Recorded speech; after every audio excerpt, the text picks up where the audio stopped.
Hello students, क्या हाल है? कैसे हो सब लोग? चलो, understanding motion graphs and related questions, ये जो लिखा है ना यहाँ पे, इसका मतलब क्या है? इसका मतलब ये है कि मोशन चैप्टर आप लोगों को जो बहुत अच्छे से आ गया है, अब उसमें एक टॉपिक आता है जिसमें हम ग्राफ्स के बारे में पढ़ते हैं और उससे कुछ क्वेश्चंस करते हैं।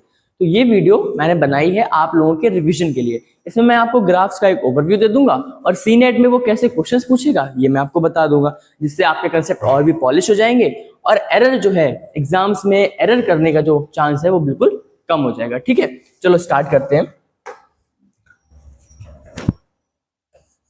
मोशन ग्राफ्स से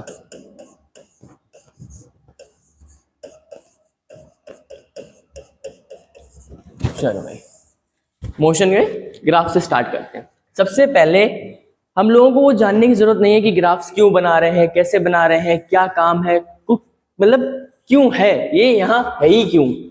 मैं तो ये पूछ रहा हूँ ये यहाँ है ही क्यों, हमें क्या काम है? अभी मेन हमारा काम है कि जब सीनेट 2026 में हम बैठे तो हमसे क्वेश्चन सॉल्व हो जाए, है ना। इसके अलावा कोई काम है अभी हमारा? नहीं ना। सबसे पहले हमें क्या करना है? सबसे पहले अपने एग्जाम्स में नंबर तो इम्प्रूव कर लें। लेट्स से मेरे कहने का मतलब ये है कि जैसे आपको बहुत सारी नॉलेज हो गई, सब कुछ हो गया, बट अगर आप एग्जाम्स में क्वेश्चन सॉल्व नहीं कर पा रहे हो तो फिर उस नॉलेज का क्या फायदा। इसीलिए सबसे पहला फोकस हमारा रहेगा एग्जाम ओरिएंटेड अप्रोच। क्या रहेगा? Exam oriented approach. क्या रहना चाहिए हमेशा? Exam oriented approach. अब ये एग्जाम ओरिएंटेड अप्रोच है क्या? इस अप्रोच में हम सबसे पहले ये देखते हैं कि हमें अपनी सीट कंफर्म करनी है। व्हाट? सीट कंफर्म करनी है। और वो कैसे होगी? फालतू का पढ़ के नहीं होगी ना। अच्छा एक बात बताओ, अगर आप 12th क्लास में हो, आपके 12th के एग्जाम देने हैं, तो आप 10th का, 11th का या बीएससी का या बीकॉम का पढ़ के क्या करोगे? इसीलिए आपको सीनेट में एग्जाम देना है, तो आपको सीनेट में जो सिलेबस है, सीनेट में जो पूछता है वही पढ़ना चाहिए, है ना। ठीक है, चलो अब जो आपको क्लियर हो गया कि आपको कैसे पढ़ना है, कितना पढ़ना है, तो मैं फटाफट से आपका मोशन में ग्राफ वाला जो पार्ट है वो क्लियर करा देता हूं। देखिए, सबसे पहले एक एक्स एक्सिस और वाई एक्सिस। देखो बच्चों, ये जो लाइन होती है कौन सी?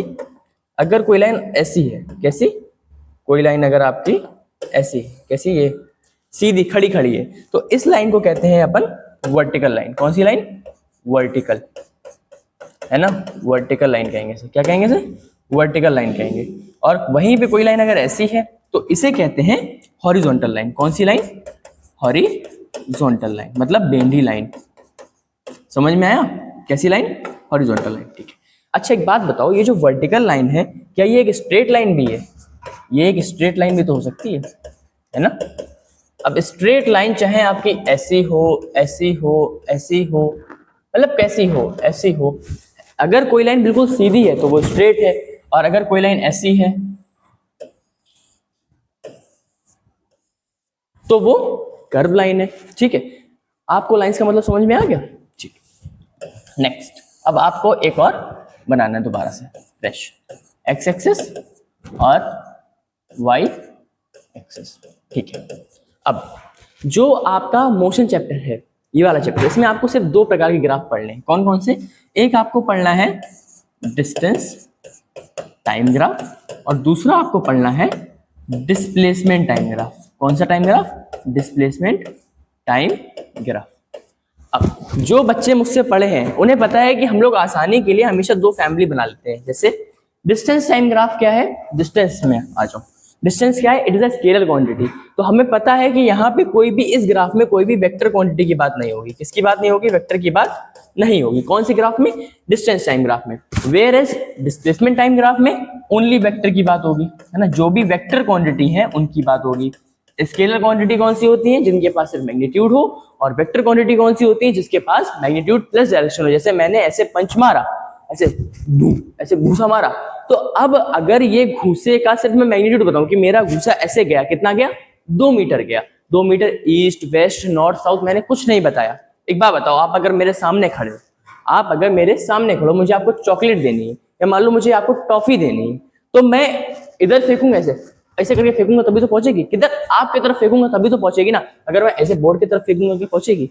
तो मतलब अगर जिस चीज में हमें मैग्नीट्यूड प्लस डायरेक्शन दोनों लगे वो हो गई आपकी वेक्टर क्वांटिटी, और जिस चीज में सिर्फ हमारा मैग्नीट्यूड हो वो हो गई हमारी स्केलर क्वांटिटी। ठीक है, तो हमें क्या पढ़ने हैं, दो प्रकार के ग्राफ पढ़ने हैं। तो स्टार्ट करते हैं हम लोग डिस्टेंस टाइम ग्राफ से। कौन से टाइम ग्राफ से, डिस्टेंस टाइम ग्राफ से।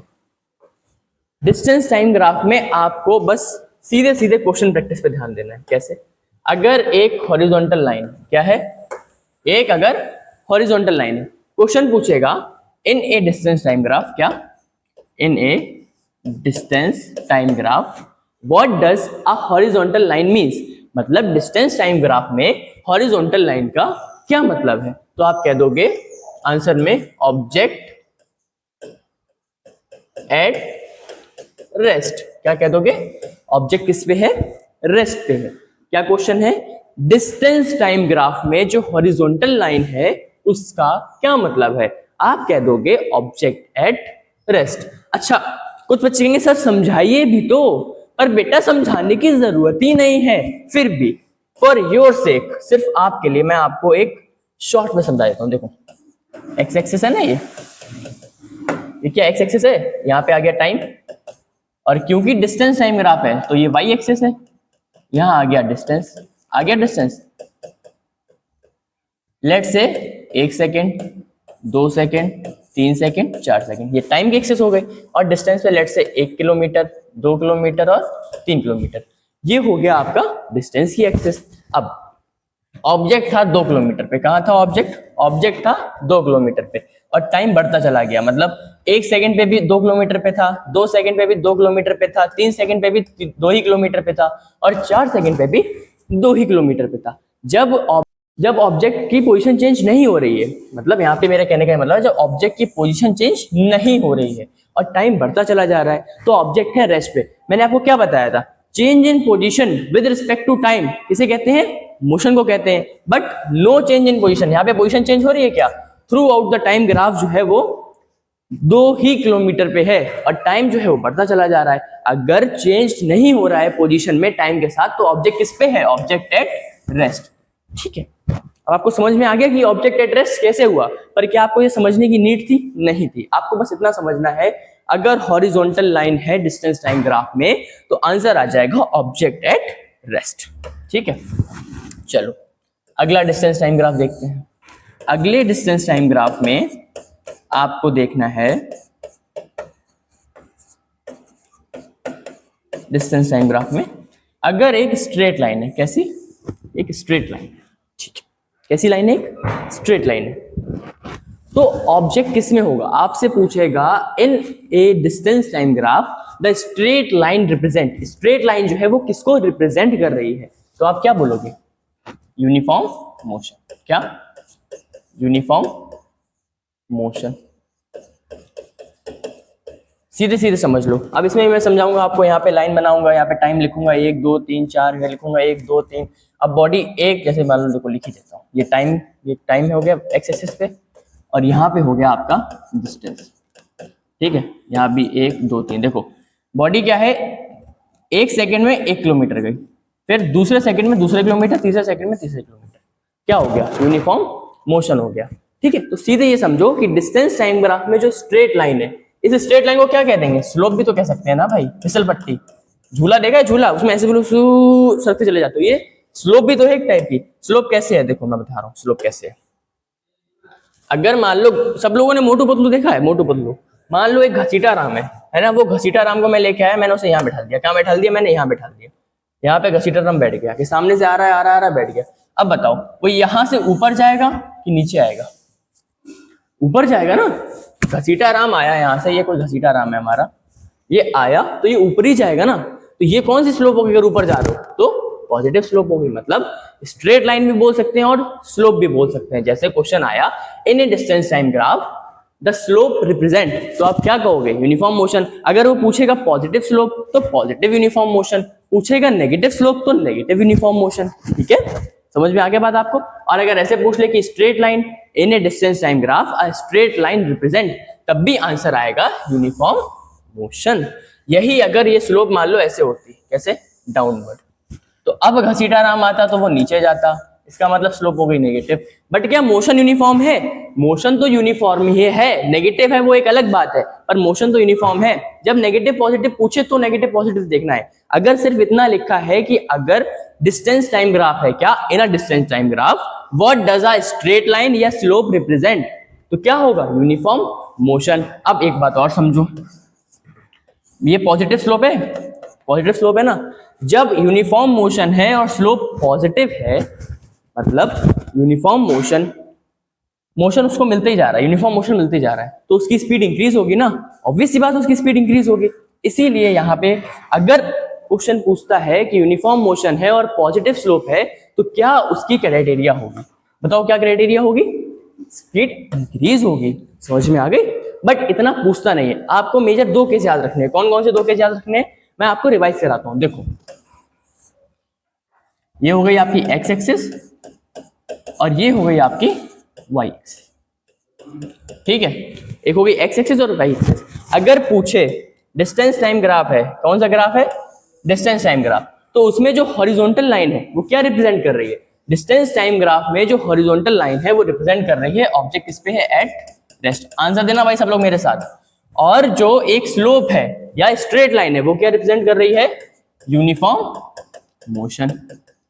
पॉजिटिव है तो पॉजिटिव यूनिफॉर्म मोशन, मतलब स्लोप अगर अपवर्ड है, क्या है? अपवर्ड है तो पॉजिटिव यूनिफॉर्म मोशन, और डाउनवर्ड है तो नेगेटिव यूनिफॉर्म मोशन। किधर? डाउनवर्ड है तो। भाई इतना क्लियर सबको? ठीक। यही अगर डिस्टेंस टाइम ग्राफ ही है और अगर कर्व्ड है, कैसा है? कर्व्ड है, ऐसे है, ऐसे कुछ भी है, कर्व्ड है, तो क्या हो जाएगा? Non uniform motion. ठीक है, अब मैं एक बार वर्बली रिवाइज करा रहा हूं। कैसे? देखो, अगर डिस्टेंस टाइम ग्राफ है और उसमें पूछे कि हॉरिजॉन्टल लाइन जो है वो क्या शो कर रही है, तो आंसर आ जाएगा ऑब्जेक्ट एट रेस्ट। यहीं पे अगर डिस्टेंस टाइम ग्राफ में पूछे स्लोप या स्ट्रेट लाइन क्या रिप्रेजेंट कर रही है? Uniform motion. और यहीं पे अगर पूछे कि एक डिस्टेंस टाइम ग्राफ है उसमें कर्व्ड लाइन है, तो क्या शो हो रहा है? Non uniform motion. के वेरी गुड, सबको क्लियर है। अब फटाफट वेलोसिटी टाइम ग्राफ भी हम लोग खत्म करते हैं। वेलोसिटी टाइम ग्राफ भी खत्म हो जाएगा। देखो, वेलोसिटी टाइम ग्राफ, अब वेलोसिटी है तो मतलब वेक्टर क्वांटिटी के लिए होगा, है ना? किसके लिए होगा? वेक्टर क्वांटिटी के लिए होगा। तो जैसे मैंने आपको पिछले बताया था कि आपको ग्राफ समझने की जरूरत नहीं, फिर भी मैंने आपको एक आइडिया के लिए थोड़ा बहुत समझा दिया था। इसमें क्या है कि हम लोग डायरेक्टली अब फोकस करेंगे कि जो आंसर आएगा, क्योंकि ये हो जाएगा बहुत ज्यादा कंफ्यूजिंग, फिर आप जो क्वेश्चन सॉल्व करने की एबिलिटी है उसे थोड़ा कम कर दोगे, है ना? तो फटाफट इसको समझते हैं जैसे मैंने आपको समझाया। ये भी एक्स एक्सिस और वाई एक्सिस। अगर क्वेश्चन में आ जाए वेलोसिटी टाइम ग्राफ और पूछे कि एक हॉरिजॉन्टल लाइन है, तो उसका क्या मतलब है? वेलोसिटी टाइम ग्राफ में पूछे एक हॉरिजॉन्टल लाइन है तो उसका क्या मतलब है? डिस्टेंस टाइम ग्राफ में क्या मतलब था? रेस्ट पे था। वेलोसिटी टाइम ग्राफ में मतलब हो जाएगा कांस्टेंट वेलोसिटी, क्योंकि यहाँ पे डायरेक्शन का बहुत बड़ा खेल है।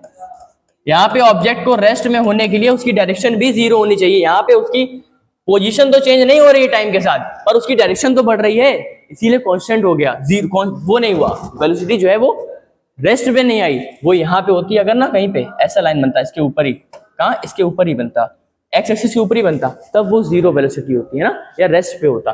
बट क्योंकि अभी हमें इतना समझना है कि वेलोसिटी टाइम ग्राफ में जो एक हॉरिजॉन्टल लाइन है वो क्या रिप्रेजेंट करती है, आंसर आप सीधे लिख दोगे constant velocity. As it is question पूछेगा वो कि डिस्प्लेसमेंट नहीं, वेलोसिटी टाइम ग्राफ में जो एक हॉरिजॉन्टल लाइन है वो क्या रिप्रेजेंट कर रही है? As it is constant velocity. इसमें भी फिर एक स्लोप कह दो या स्ट्रेट लाइन कह दो। इसमें क्या करेगी? Uniform acceleration. कौन सा? Uniform acceleration. वहां क्या था? यूनिफॉर्म मोशन, यहां क्या हो गया? Uniform acceleration. अगर स्लोप अपवर्ड है तो पॉजिटिव, और यही स्लोप अगर डाउनवर्ड आ गई तो नेगेटिव। पर एक्सेलरेशन कैसा रहेगा? यूनिफॉर्म ही रहेगा, है ना? बस डाउनवर्ड आ गया तो नेगेटिव हो जाएगा। और अगर एक ऐसा कोई कर्व है तो non uniform acceleration, non uniform acceleration. ठीक है, रिवाइज फटाफट। वेलोसिटी टाइम ग्राफ है, अगर एक हॉरिजॉन्टल लाइन है वेलोसिटी टाइम ग्राफ में, तो क्या रिप्रेजेंट हो रहा है? Constant velocity. एक स्लोप है या एक स्ट्रेट लाइन है, तो क्या रिप्रेजेंट हो रहा है? Uniform acceleration. अपवर्ड है या डाउनवर्ड है उससे मतलब नहीं, चाहे डाउनवर्ड हो चाहे अपवर्ड हो, होगा क्या? वो यूनिफॉर्म एक्सेलरेशन। और अगर एक कर्व लाइन है तो हो रहा है आपका नॉन यूनिफॉर्म एक्सेलरेशन। इसमें एक क्वेश्चन बढ़ जाता है, क्या पूछेगा? Area under the curve. Question note कर लो, जहां पे भी पूछे area under the curve of velocity time graph, किसमें? वेलोसिटी टाइम ग्राफ में। Area under the curve of velocity time graph, तो आंसर आ जाएगा आपका डिस्प्लेसमेंट। डिस्प्लेसमेंट याद रखने का तरीका क्या है? क्योंकि वेलोसिटी है तो वेक्टर क्वांटिटी आएगी और displacement is a vector quantity. क्या है question? Area under the curve of A velocity time graph. ठीक है, आपकी चीजें क्लियर हो गई। अब फटाफट क्विक एक रिकैप 2 मिनट के अंदर मैं बताऊंगा। देखो, ऑब्जेक्ट एट रेस्ट होगा कब? जब डिस्टेंस टाइम ग्राफ में हॉरिजॉन्टल लाइन हो, स्ट्रेट लाइन हो या स्लोप हो तो डिस्टेंस टाइम ग्राफ में यूनिफॉर्म मोशन, अगर कर्व्ड है तो डिस्टेंस टाइम ग्राफ में नॉन यूनिफॉर्म मोशन। क्लियर? अब बात करते हैं वेलोसिटी टाइम ग्राफ की। इसमें अगर आपकी हॉरिजॉन्टल लाइन है तो कांस्टेंट वेलोसिटी, अगर आपकी स्लोप है चाहे पॉजिटिव हो चाहे नेगेटिव हो तो क्या होगा? Uniform acceleration. अपवर्ड है तो पॉजिटिव, डाउनवर्ड है तो नेगेटिव। और अगर जिगजैग है या सॉरी जिगजैग नहीं, हाँ ये और बता दूं मैं आपको। देखो, अगर ऑप्शन में दिया रखा है कि यूनिफॉर्म एक्सेलरेशन कौन सी लाइन शो करती है, ऑप्शन में दे रखा है जिगजैग, कर्व, स्ट्रेट, हॉरिजॉन्टल, तो आप हमेशा कर्व पे टिक लगाओगे। ठीक है, हमेशा कर्व पे। जब ऑप्शन में कर्व ना हो तो जिगजैग, बट अगर कर्व और जिगजैग दोनों है तो कर्व को ही प्रायोरिटी दोगे। ये हो गया आपका नॉन यूनिफॉर्म एक्सेलरेशन। ठीक है, और अगर एरिया अंडर द कर्व पूछे तो आंसर आ जाएगा आपका डिस्प्लेसमेंट। खत्म, इसके बाहर से कोई क्वेश्चन नहीं आएगा ग्राफ में। इतना आपने पढ़ लिया, ये वीडियो आपके लिए सफिशिएंट है। आप सीनियर 2026 में मोशन के अगर ग्राफ से कोई क्वेश्चन आएगा तो आप एक भी क्वेश्चन छोड़ के नहीं आओगे। ठीक है, चलिए बच्चों, ये हो गया आपका ग्राफ पूरा। अगले टॉपिक की वीडियो आप मुझे बता दीजिएगा आपको किसकी चाहिए, मैं उसकी बना दूंगा। Till then have a nice day. जय हिंद।